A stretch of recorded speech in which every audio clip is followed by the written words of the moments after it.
Hi, I'm Nisha DeGaring, host of Good Things Utah, and I've been a longtime supporter of Todd's Belief Cast. I hope you find inspiration in the courageous stories shared by the amazing people Todd features on his show. The guests serve as shoulders for us to stand on, allowing us to see a little further and cultivate belief in oneself. Remember, you have the dignity and power to change. I encourage you to keep striving and believing in yourself. Enjoy today's podcast.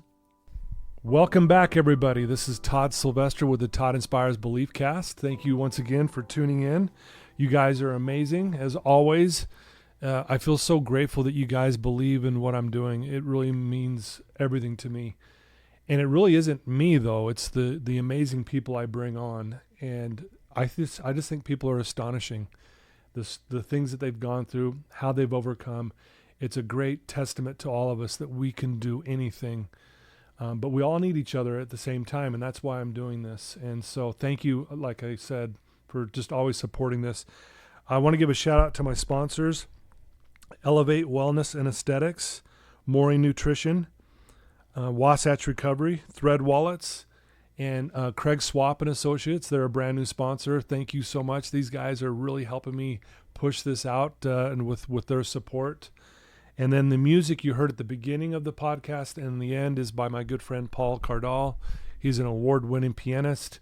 He's got 25 million active listeners every month online, which is fantastic. And I just can't thank him enough for allowing us to use his music. So thank you, Paul. You're the best. Well, today we are blessed, honestly, to have Janecia Large. Janecia, thank you for being here with us today. It's such a gift to be here. Thank you. Yeah, no, you guys are in for a treat today. If you think you can't overcome something, your struggles, your trials that you're going through right now, Janecia is living proof that you can. It doesn't mean it's easy, and I'm not trying to minimize your struggle because it is a struggle for a reason. But yeah, she has quite the life. But a little background on Janecia. She's a certified yoga instructor. She does yoga for our clients here at Wasatch Recovery. Everyone loves you. I love them so much. You have such a good vibe about you too, and a good energy. That's why I hear that a lot from the clients. Just like, oh, her energy is so amazing. Oh, good. So I just want you to know that. Thank you not only do it here, but you do it with other places as well, other events. You spend a good amount of time working as a freelance photographer. Yeah. So you're really into photography. You also do modeling, which is awesome, right? A lot. Yeah, your pictures are amazing, by the way. Thank you so much. Amazing stuff. And one of your main goals in life is to provide safe environment for people who are suffering with trauma. And obviously there's a reason why you're doing that, because you've been through a lot of trauma yourself. Yeah. More than most people, to be quite honest. That's why I look at you and I'm kind of blown away. You're just passionate about healing, obviously yoga, nature, art, photography, and again, helping others become the best version of themselves. So I can't thank you enough for being here. Yes, I'm so honored. Thank you, Todd. You betcha. I can't wait. Yeah. Well, why don't we start off just so our listeners can get to know you a little bit better. Where did you grow up, and maybe tell us a little bit about your early childhood? Yeah. So I was born in Salt Lake City, Utah. I more like Murray area, Cottonwood Heights area. Okay. So we're in my hometown. Yeah, it feels right. like, so it makes me have that sense of safety. I had two parents who I give them all the credit in the world because they did the best that they could with what they knew at the time. I believe strongly. Yeah. But when I was 6 months old, my mom was in a domestic violent relationship with my dad and would get the crap beat out of her all of the time. And so it was hard for her to be present. He got her into drugs such as Oxycontin, and that ended up going into like methadone and other super intense drugs. And when I was just 6 months old, I was left in a burning hot car, middle of summer. The car was like 115 degrees in there. And as a newborn baby, your body can't take that, and it will reject and fight back all it can until it just shuts down completely. Yeah. And I ended up going into a febrile seizure. And they were outside fighting and had no idea that Didn't I know was. what was going on. Yeah. Wow. And so my mom called whoever she had to call, and I ended up having to get life flighted. All my family met at the spot where I was going to get life flighted because the hospital I was taken to couldn't do much. And my grandpa, I was in the helicopter about to take off. My grandpa's super religious man, love him to death. He ended up telling the flight or the pilot, you cannot take off until I give my granddaughter a blessing. Oh, wow. Goes into the helicopter, gives me a blessing. As we take off, I ended up dying in the helicopter. And right before we landed, I came back to life. Really? And so I look at that as my second chance, and I'm not Yeah. going to ruin that second chance for myself. So that's a little bit of my newborn youngest So self. yeah, like right out the gate, you're going through some very traumatic things. Yeah, and I think we're all born with trauma from being pushed out of a birth canal. That's pretty freaking traumatizing. Yeah, I always say it's a good thing we don't remember that. Yeah, it's a Right? good thing. Yeah. 'Cause I can't imagine. Yeah. Well, so you have this happen at a very young age, obviously. So as you start to get a little older, do you recall that when you're a younger kid, or is it something that you felt like was affecting you, or did you kind of just, kind of forgot about it and started doing kid things? That's a great question. Since I was so young, I didn't think about what it was that was causing these feelings that would arise. But every time, so from then on until I was 7, I would go into a febrile shock or a febrile seizure. Wow. Anytime okay. I would get a cold and my fever would get to like 102, I would just go straight into a fever. So I started questioning, why am I like this? Like, Yeah, what right. brought me here? And it was so triggering when I would go into that, and humiliating and embarrassing because none of my other friends had that issue. And Yeah, I was like, right. what went wrong with me? Yeah. And instead of what went wrong with me, I started asking the question, what happened to me? And so I started talking to my family, like, tell me about my childhood. Just so curious about how I grew up. And I had certain memories, but it wasn't all intact for sure. Yeah.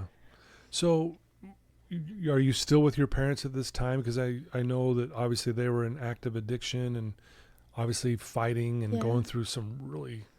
Were you still around all of that as a young kid for a while, or...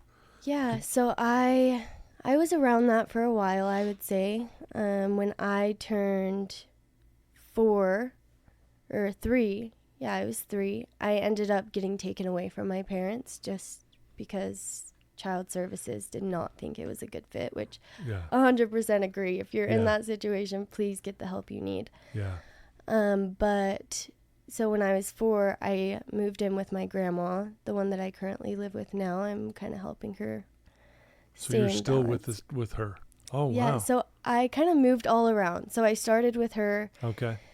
Then I got moved to my other grandparents' house, and then from there I was at friends' house. Like, I never had a stable home to call home and feel safe in. And so from a young child, I had to figure out safety within myself. And I was like, what do I need to feel safe? What do I want to feel safe? And so, yeah.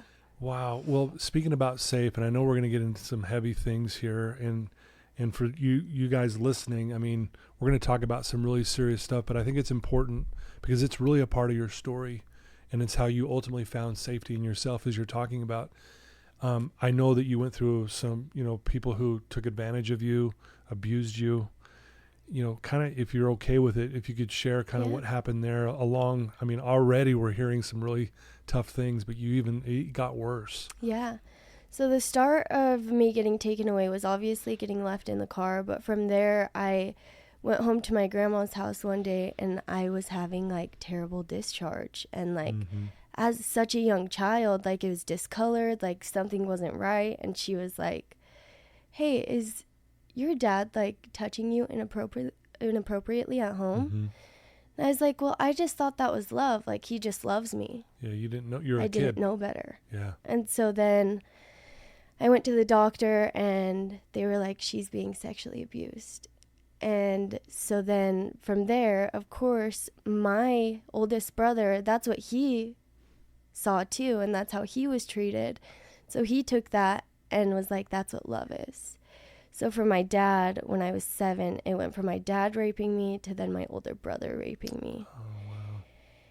And it was hard because, I just thought this is what I deserve. This is what love was. And I didn't learn what love was until other people around me taught me what love was. And then I was able to love myself, because before, love was all twisted in my head. For sure. Yeah. And I would imagine you had this big disconnect with your body, yourself, your surroundings. Yeah. Because again, you're a kid. No kid can process this. No, I Right? felt very disconnected to my body. Then when you get older and you start to experience those sexual intimacies with other people, you let them walk all over you, take advantage of you. And so it really took me diving into my own sexuality, not with another person, but my own divine sexuality of like, I don't have to masturbate or have sex to find that sexuality and the divine nature of a female. Right. And so it was really interesting. And what helped me heal that is I've gotten really into learning about relational wounds and relational trauma. And what that means is like when someone else causes that trauma, so rape victims, for example, I was like, well, how do you fully heal that? Like through a sexual experience? No, that's not. And so I was like, the one way I can heal it, you have to heal it through other relational similarities. And so I started doing Tantra breath work. I started doing just so much. Like, for example, like my drug addicted parents, I'm now teaching at Wasatch Recovery for addicts because I have so much compassion for them. Sure. And I never blamed them for being a terrible parent. Right. Like I've always had that inner compassion and love for them. That to me is really amazing, because that's pretty rare, actually. Yeah. Because it'd be easy to hate them, to be honest. Oh, I did. And for no a one little would bit. fault you for it. Well, yeah, you had your moments, I'm sure. But for you to be able to see it now with compassion, I think is amazing. I think, again, that's what makes you so great right now. You mentioned, is it Tantra? Is that how you said it? Can you explain to those who are listening that may not know what that is? Like, what is that, and why was that so helpful? Yeah. People think intimacy is created. I feel a lot of men specifically feel, not all of them, but intimacy is created through sexual connection, through having sex or doing those things. And Tantra breathwork shows you that intimacy is found in so many other places, like making eye contact with people, sitting there holding each other's hands, feeling their energy, like connecting in a different way through connection, communication, relationships that aren't your significant other. Okay. Yeah. Interesting. Yeah. So how did you learn that? How did you know to even go down that road? Did someone teach you that or tell you about it, or how did you get Someone there? invited me to a class. Really? And I was like, I don't know what I'm getting into. I'm super nervous. And then I just did it, and it changed my life and brought up so many traumas that I'd buried and forgotten about. And one of those was my mother wound. And you come out of your mother's birth canal. You carry that generational trauma that she's carrying. And so all of her, like, she had been raped before. Okay. And she had given herself her own miscarriage with a metal hanger because she was too humiliated to tell her mom that she was pregnant. Yeah. And so finding out that my trauma is so much deeper than what I thought it was. And it came from my mom's trauma. And I was able to dive into her and like heal that. Wow. Yeah. That is amazing. Well, again, we've got a lot to talk about here because, again, there's other things that you've gone through as well where, your grandpa passed away from cancer. You lost Jenny in Brooklyn. Will you explain who those people are and what happened there? Is that okay? Absolutely. So at first, my mom ended up passing away from an overdose. My dad was in and out of prison for all sorts of things, and so he was absent from my life. And after that, I ended up longing for a mother figure. I was like, where can I find this? And for a while, I was like, am I my own mother figure? Which that puts a lot of pressure on me as a young child. And so I found it in my Aunt Jenny. Okay. She was a school teacher. Okay. she had 2 babies, Brooklyn and Boston. And then my uncle, great guy, love him to death. But I get so shaky when I talk about this one. And I have like come so far, but trauma does make you a little bit like trembly sometimes. Yeah, well, you share whatever you're comfortable with. Yeah. No, so in 2016, they have a timeshare in Bear Lake. And I really did look up to her so much, helped her set up her classroom. Yeah. And while we were in Bear Lake, or they were in Bear Lake, my uncle was like, let me go find goggles for you guys so you can see underwater better. He's always the type of person where he's like, life jacket, seatbelts when you get in the car. Right. So safe. Yeah. So he goes up and grabs goggles and comes back down to just chaos. And what had happened was Kate, Brooklyn's younger cousin, she was 8. She had a halo, so it like screwed into each side of her head to help fix your jawline and bring it forward. Okay. You can't get those wet. And so they were on the tube, and in Bear Lake, if you've ever been there, the winds pick up super fast and you just get shifted so far out. And Jenny was laying out and looked up and realized Kate and Brooklyn were 50 yards out. And starts panicking and was like, you guys need to come back, like you're way too far. And so Kate looked how far she was and started panicking and fell into the water. And Brooklyn, her instinct was she can't get her halo wet. And so she jumped in after her, and the tube drifted away, because if you've ever jumped off a tube, it goes, it's gone. Especially if the wind's blowing. Yeah. It's gone. Gone. And so she jumps in the water, and she's holding Brooklyn, or Brooklyn is holding Kate above the water, trying to not get her halo wet. And as she's doing that, she just went under, got taken by an undercurrent and taken away. So Jenny runs out and is diving for her. As a mother, I've never been one, so I would never understand this feeling. Yeah. Oh, I don't want to cry. But she starts frantically just running out of all of her energy and just goes under with her. And to me, I took it as she didn't want Brooklyn to go up alone. And not that she was going to be alone, because my mom was up there. Yeah. But I don't think their family would have been the same if Jenny would have survived and Brooklyn didn't. It just wouldn't have happened like that. And wow. Yeah, so they didn't find Brooklyn for 5 hours after she'd gone under. They pulled Jenny out with a jet ski and took her back to shore, and were doing CPR. Nothing. And so they ended up getting buried right next to each other, like in the same casket. It was super cool. And my grandpa, he has been in the police force for a really long time. Okay. So their whole viewing, everything was like followed, escorted by policemen on bikes. Really? And not many people get that experience. No, that's pretty amazing. Yeah. And then, so months before that had happened, I'm going back. Sorry, I kind of got sidetracked. Sorry. This is great. You're doing great. Before they passed away, my grandpa ended up getting diagnosed with pancreatic cancer. This grandpa is the husband of the grandma I live with now. Okay.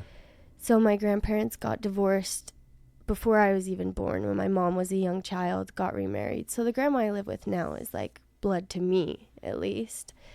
But yeah, he passed away from pancreatic cancer, brutal cancer. Cancer sucks. Right.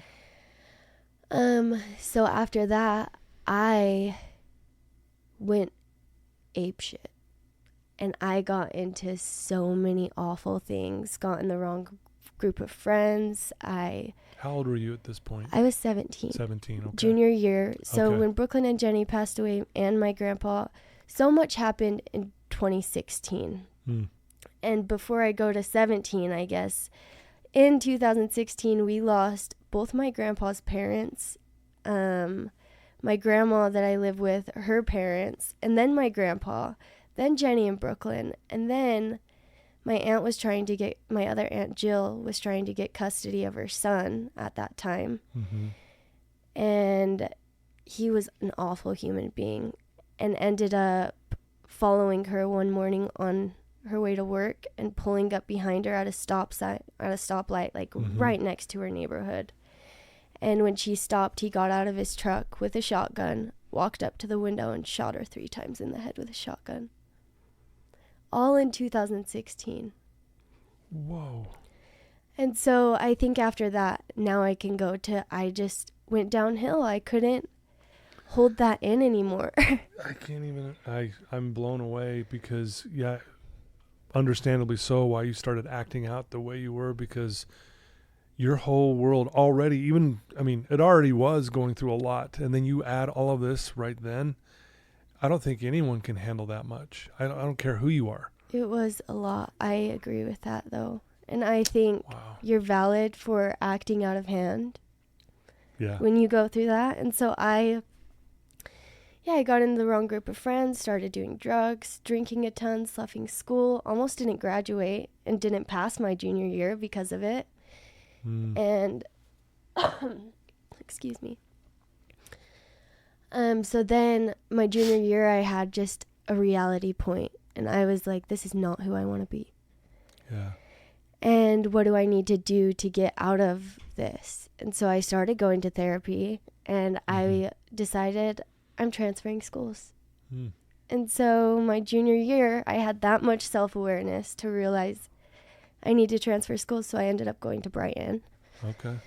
Met- That's where I went, by the way. Yeah, it's a great school. I love it. But I met some of the coolest people I've ever met in my life. Yeah. I stopped everything from drugs to just everything. So you got a new environment, new friends. And yeah. And before I ended up transferring, the reason that got me there is because my family all just split up. Like, I got kicked out of my house for all of the bad choices I was making, which I don't blame that at all. Yeah, Don't blame right. them at all.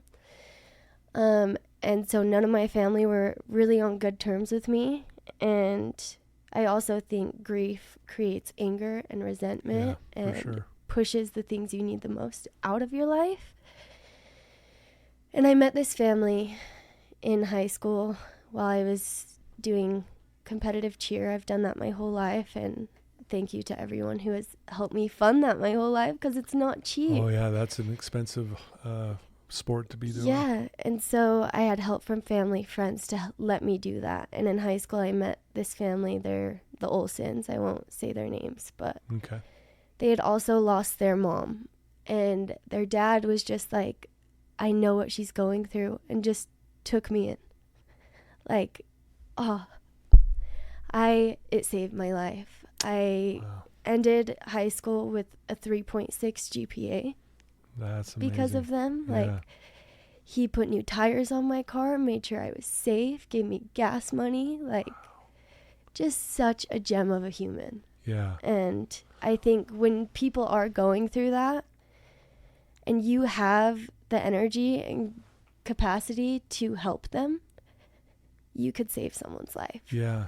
Well, and you think about all the stuff you've gone through, it would be understandable if you had this belief that people are just bad, or people are just, the world's evil and this and that. But then here comes along this family who takes you under their wing and kind of give you all these opportunities to thrive a little bit, right? Absolutely. So probably gave you a little more hope that, life can maybe be good. It can be good, and not all men are bad. Yeah.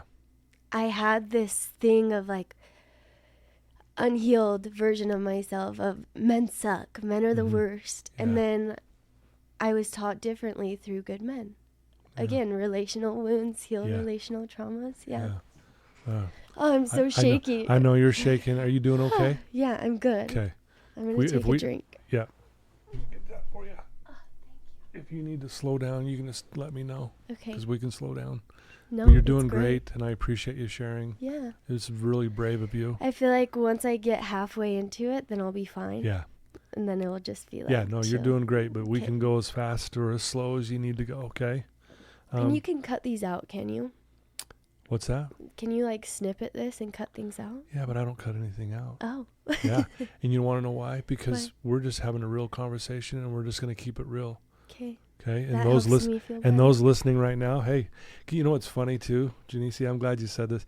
Like, people always ask me, hey, are you going to edit this? I'm like, no. I screw up all the time. Like, especially when I'm doing intros, I'm always like butchering names, and I never cut it out because I just thought, I want to be real. I'm not perfect. Yeah. So I'm not going to try to portray that I am. What I love about this is you're just being real for us right now. Yeah. This is real. So I'm glad people are hearing this right now. Those who might be seeing this promotional clip will be seeing it. But again, what I love about you is that you're authentic. You're just being real. Thank you. So I feel that I've never been a person to shape or morph myself into anything I'm not. So that's a huge compliment. Yeah, absolutely. Thank you. Well, so they take you under the wing. You get to be able to, you do cheer, which, by the way, not only is it expensive, it's really difficult. Oh, yeah. Like, that's a challenging thing to do. My cheer coach saved my life. But and let's talk about that for a minute, because what are the principles that would you say you learned through cheer? Great question. Discipline. Yeah. Hard work. Grit. I learned how important connection was.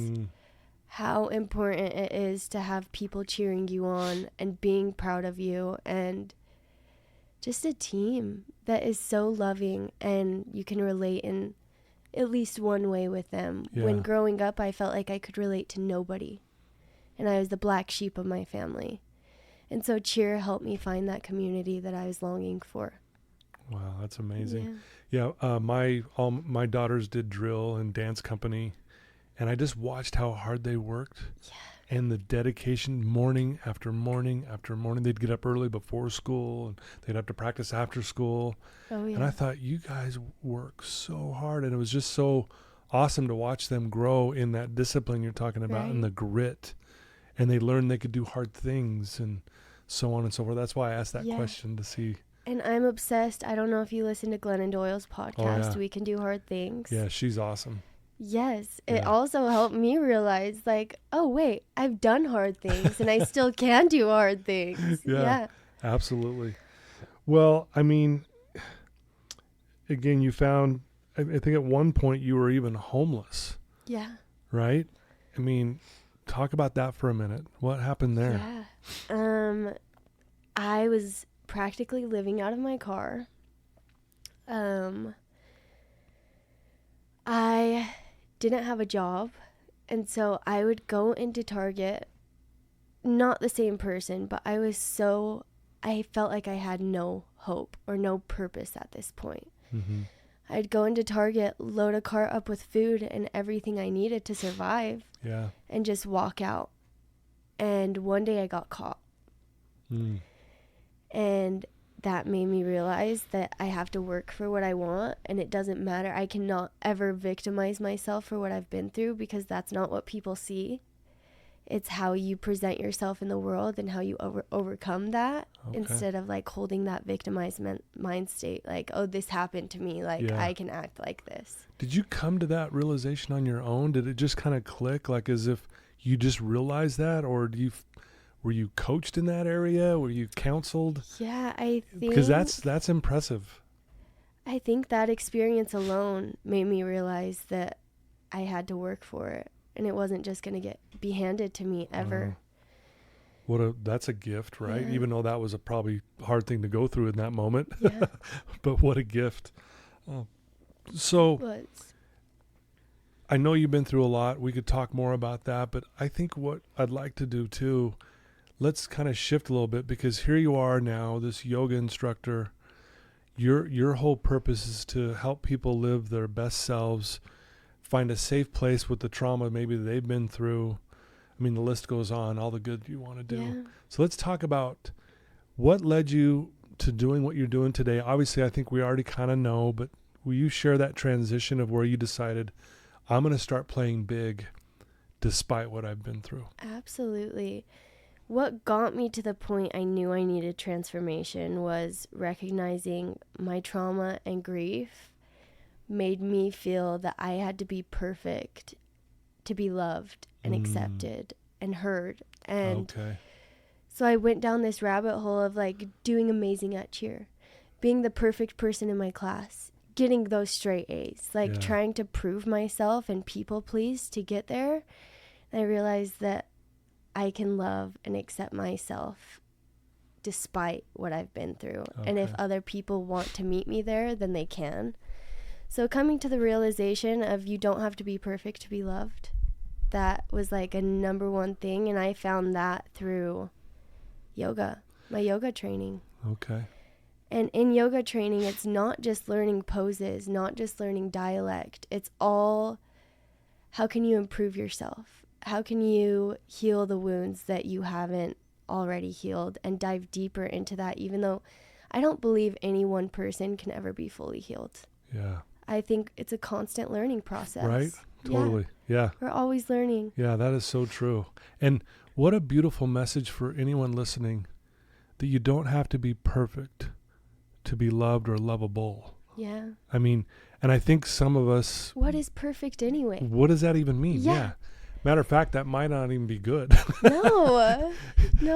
But I think that's a great message you're sharing there, because I think those listening, and especially some younger girls I know who tune into this, really listen to what she's saying here, because that we can get caught up going, okay, I'm going to overcompensate in every area of my life, and then people will love me, and then I'll be good. Then I'll get the trophy. But in reality, what I'm hearing you say is you're already good. Yeah. Despite that you're not perfect, right? Yeah. You are already good. You were born good. Yeah. And who told you otherwise? Like all of those negative thoughts, emotions that are going on in your head. As a baby, you're born, you don't know what those mean. Yeah. So it's what other people have taught you or told you or engraved in your mind to think you were anything different than a beautiful, good, loving person. Wow. Love that. Beautiful message. So when did you decide, like, I want to actually do yoga and be an instructor, and then how did photography start playing a part in this, and in the modeling and everything you're kind of doing now? How did that all kind of come about? Great question.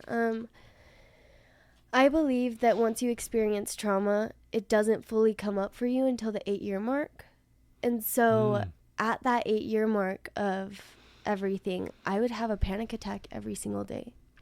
Really? And I would wake up not being able to control my emotion. And so what got me into it is I was like, I want to be able to feel emotion without being disabled by it. I want to be able to feel healthy emotion without pushing other people out of my life. Mm-hmm. And so I really went inward and asked, what are my passions?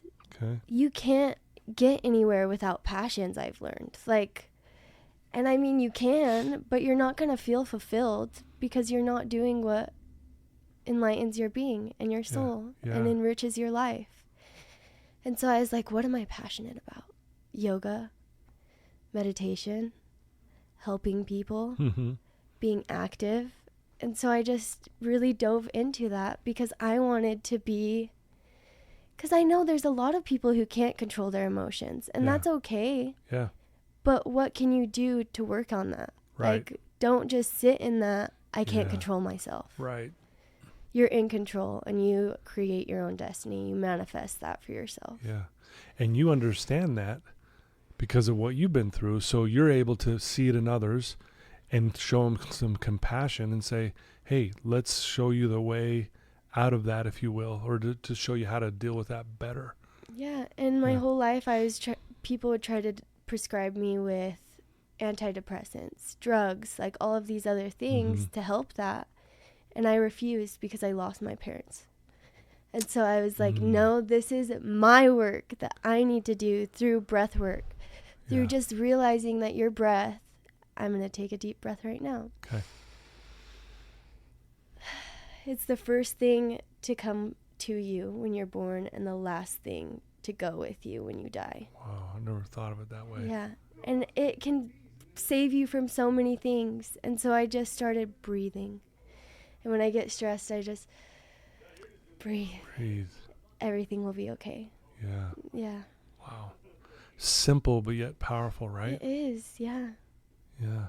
So how come photography? I mean, you're really passionate about that. You're great at it. Why is that so important to you, and why is that part of your purpose? I love for people to see their beauty through my lens. Mm. And I love people to see their own beauty through my lens. Because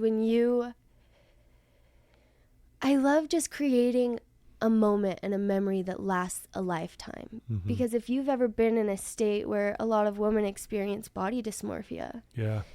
and you take a picture of yourself and you hate it, you're like, oh, I'm this, I'm that, I'm that. Yeah.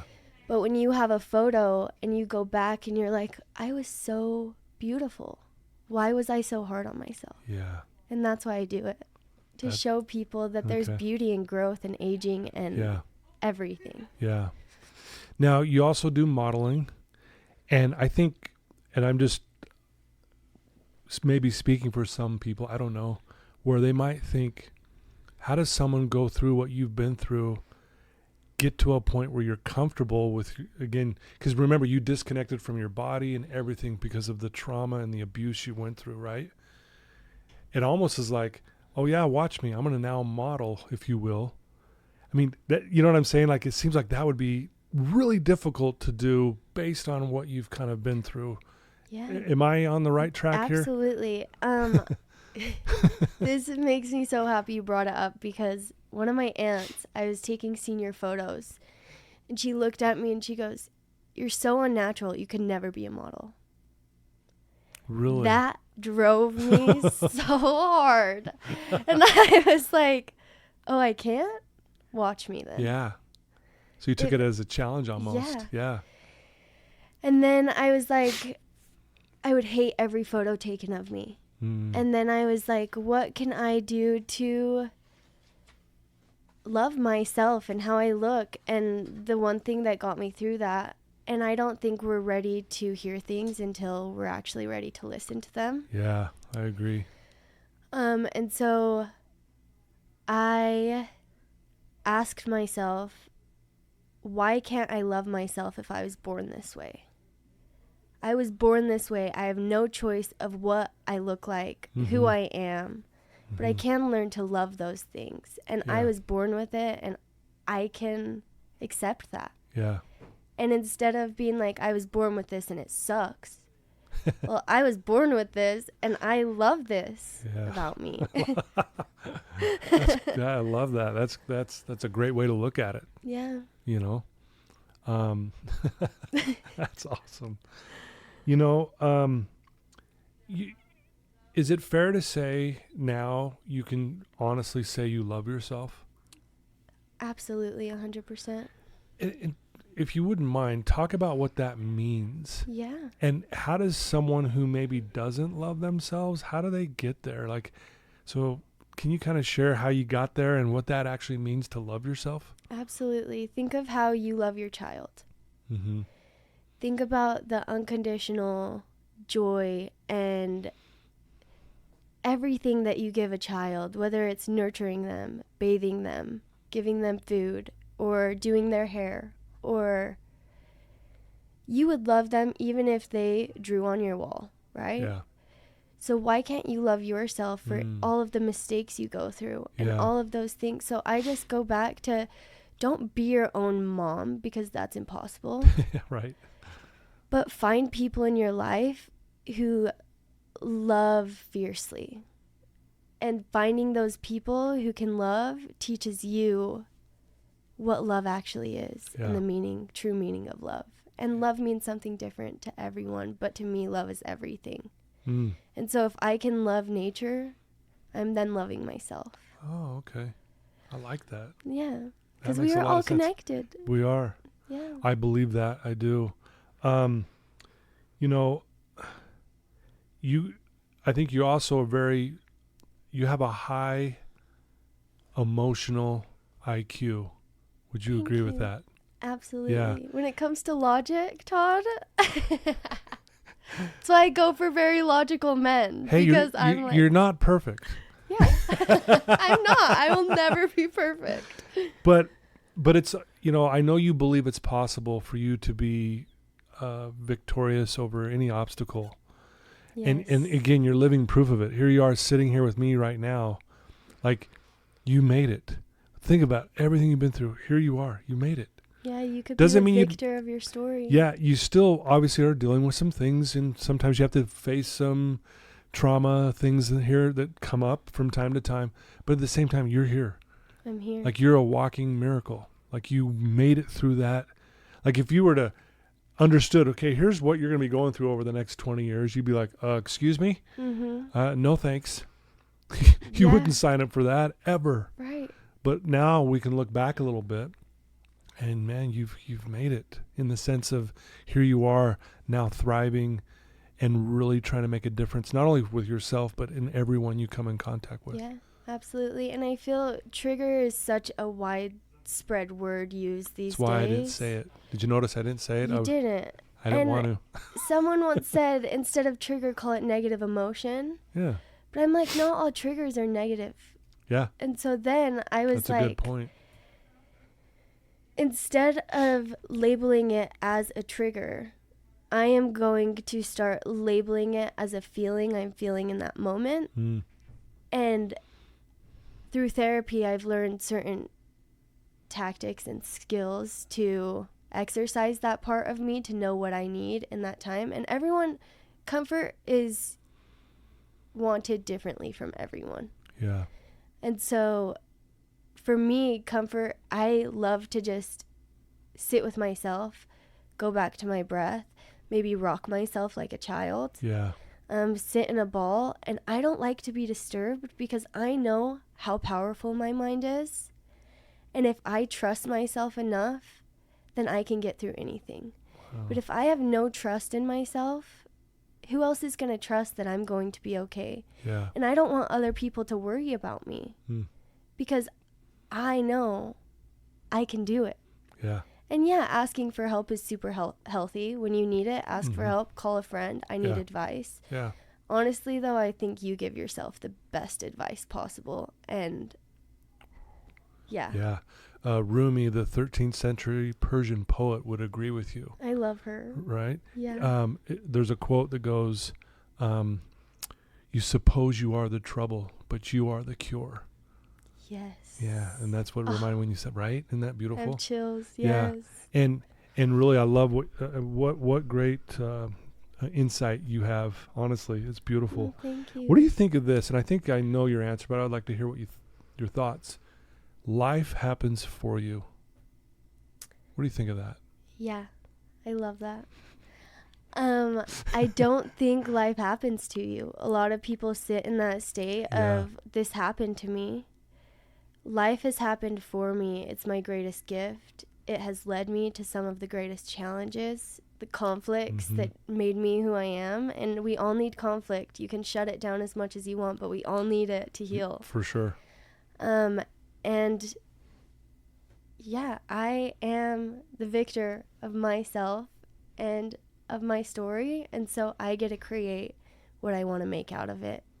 So I think it happened for me, because look, I'm here now with you, Todd. I know. How crazy is that? Yeah. Well, and that's, as I'm listening to your story, and you've mapped it out beautifully. I look at all the things you've gone through, and then here you are now making an influence and an impact on other people. You never would have been in that position had you not gone through all of that. Absolutely not. So, yeah, I really do believe that life really happens for us. It's hard to see it when we're going through something really difficult. It's like, really, this is happening for me? This is horrible. I don't want this to happen. I don't want this. Yeah. This is, so again, we're not trying to minimize anyone's pain with that statement, but the point is, one day you'll look back and go, oh, that's why I had to go through that, because It's allowed me to do this and to have these kind of feelings towards those that suffer. I don't know if you believe in like past lives, but this came into my thought 100%. And I said, in my past life, I had it easy. I had everything I wanted. I was rich. I was a millionaire. In this life, I asked for hard, and I got hard. Yeah, wow. And I look at it as a gift, because I needed the hard to become who I was. Yeah. And I wouldn't be the same person if I didn't go through that hard. Yeah. Wow. What a great perspective. Yeah.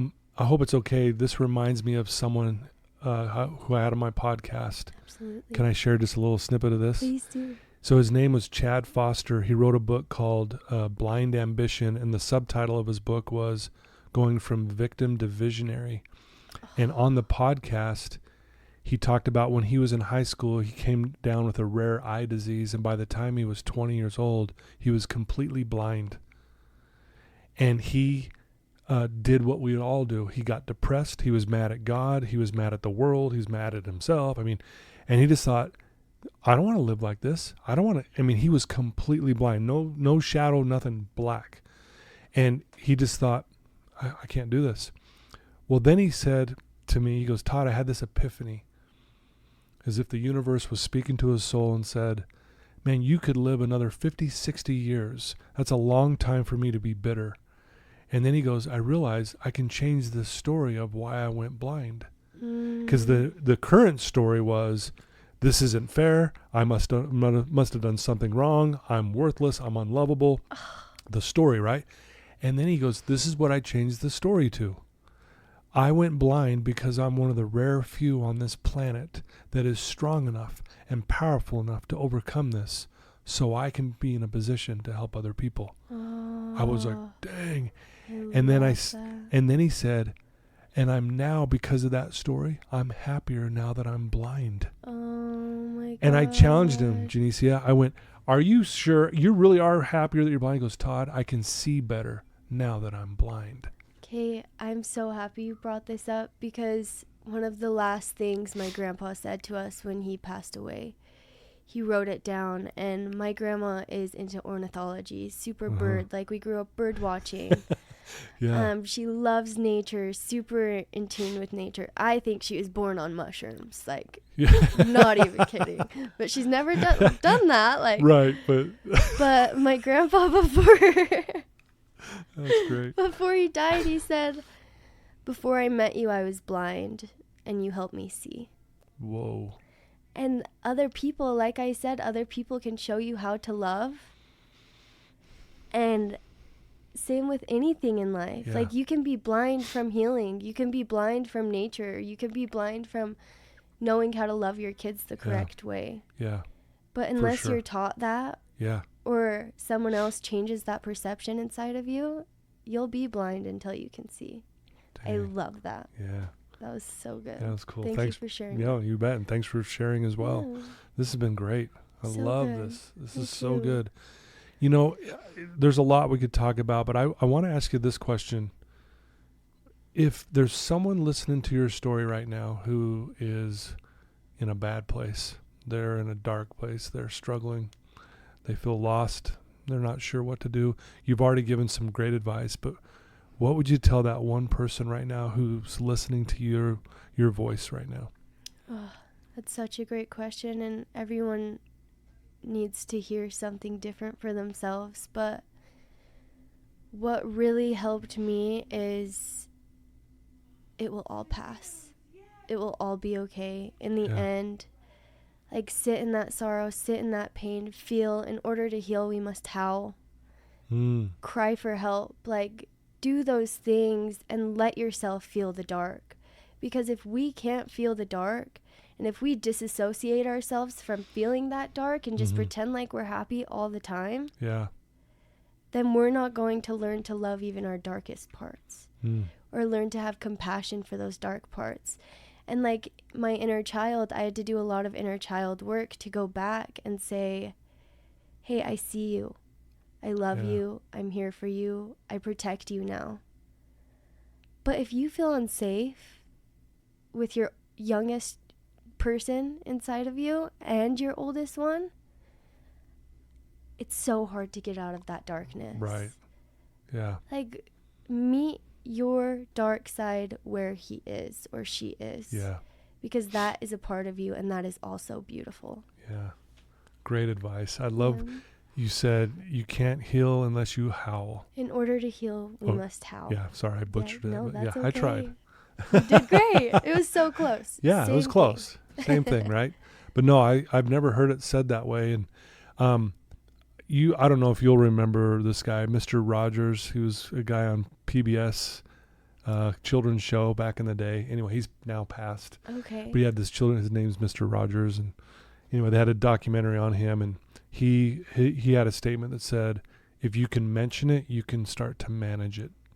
So just by mentioning it, now we can start to maybe manage some things. And so kind of similar to what you're saying is like, if you're struggling, tell someone, let someone know. And it's okay to cry and to feel it and to go through it kind of thing. But it's okay to tell someone too. Yeah. Right? You're not alone. You're never alone. We have this huge community with so much love. And instead of looking at everyone's bad, look at everyone has good in them. Yeah. Everyone does. And you can learn something from everyone if you're willing to listen and take that into account. Yeah. What do you love most about yourself? I think I love my emotional self. I love how emotionally intuitive I am. Yeah. I can feel when I'm in danger. I can feel when the energy is off. I can also love like I don't think many people can love. Like, I have so much compassion for people, and a lot of the times I get stuck in a place where I end up loving them more than they've ever loved themselves. And then they are codependent on me to give them that love. Yeah. And holding that for yourself and another person, all of it, it drains you. Yeah. And so don't give too much. Don't take what you don't need. Take what you need. Yeah. Love it. Don't abuse anything. I think there's a balance in all things in life. Yeah. Again, you've got high emotional intelligence. Yeah. You really do.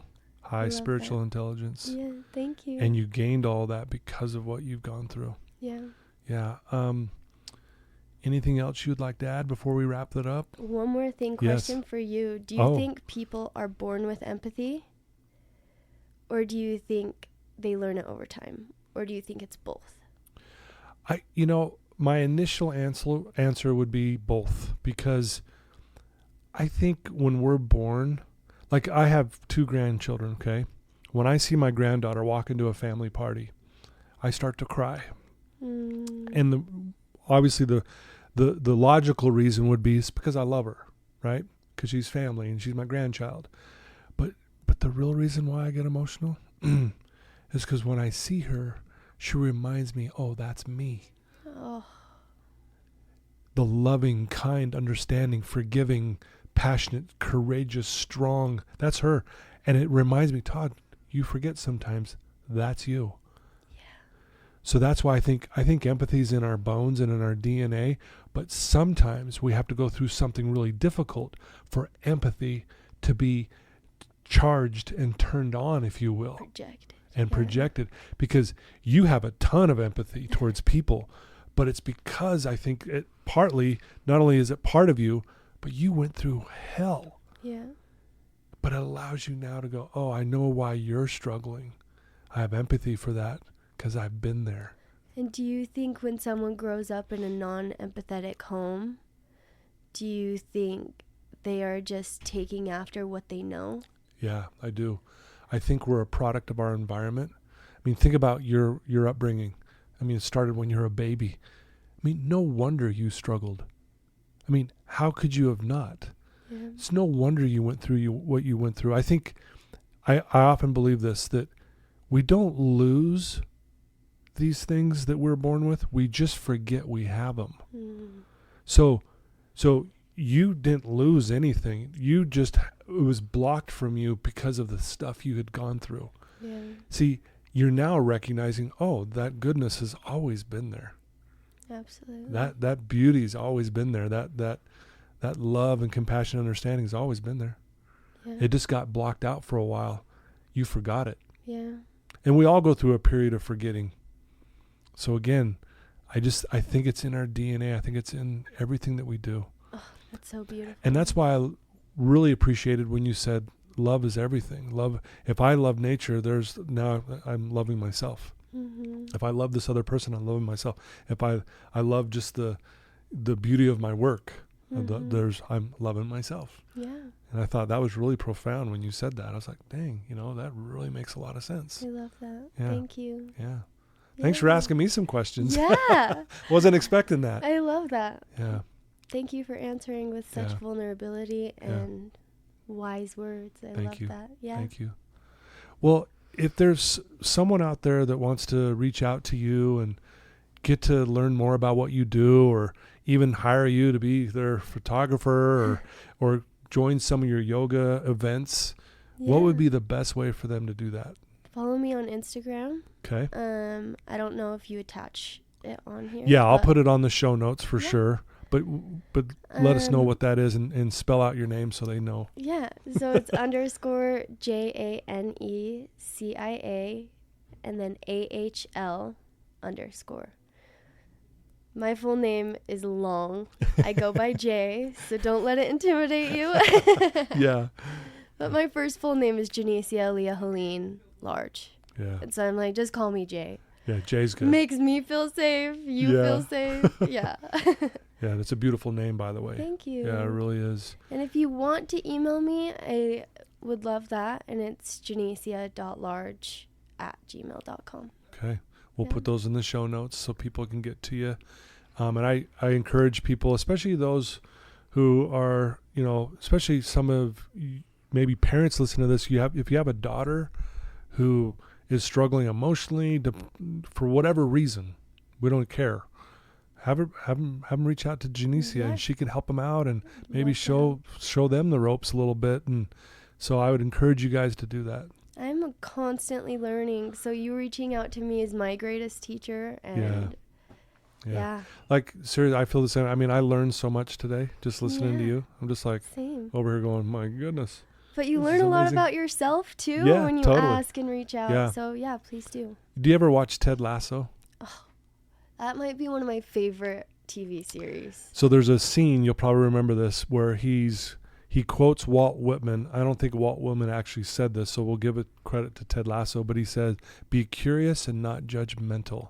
Yeah, I remember. And I love that. And he says, if you're curious, you'll ask questions. Yeah. If we're judgmental, we just judge you, move on. It reminds me of animals and their capacity to love. Like my cat that just passed away, I would like scream at him and just get so angry because when I was angry, I didn't want to take it out on another person. Yeah. And poor little guy, I would just be like, like I don't even want to look at you right now. Like so just in my emotional state of being. And he'd just look at me like, well, I still love you. Like I'm still here. Yeah. Just curious, why are you acting like that? Because I'm here ready to get some cuddles and you're acting like a crazy person. That is so true. That is so true. Animals are like the greatest example of unconditional love. Yes. It's pretty amazing. Well, you're amazing. Thank you. Amazing. Thank you for having me. You bet. This was such a great conversation. I actually needed this today, so thank you. Good. I really mean that. It's funny. I feel like I'm the one just being blessed with this podcast but man, so many people are going to hear this. We're going to promote the heck out of this, and we're going to get it out there to people. If you have a loved one out there that's struggling, send them a link to this episode. Let them listen to Janecia or Jay, and then follow back up with them, because this will break the ice a little bit and might give you some courage to ask them some vulnerable questions after that. Yeah. So. Todd, I've never met a more kind-hearted man in my entire life. You have saved me in so many ways without knowing, so thank you. Wow, that means a lot. Yes, thank you. This job I have is a gift, so yeah. Thank you. That's the greatest compliment I could ever hear. Yeah. So thank you so much. Course. Okay, well, there you go, folks. I told you this was going to be amazing. You're in for a treat today. Thank you again for tuning in. Again, thanks to my sponsors. I love you guys. Paul Cardall, your music's it's heaven sent. It really truly is. Every time I hear your music, I just want to be a better person. So thank you, Paul. I love you guys. Thanks for tuning in. And Janecia, you're the best. Guys, reach out to her, get to know what she's doing, and support her in her cause and helping other people be better. Love you guys.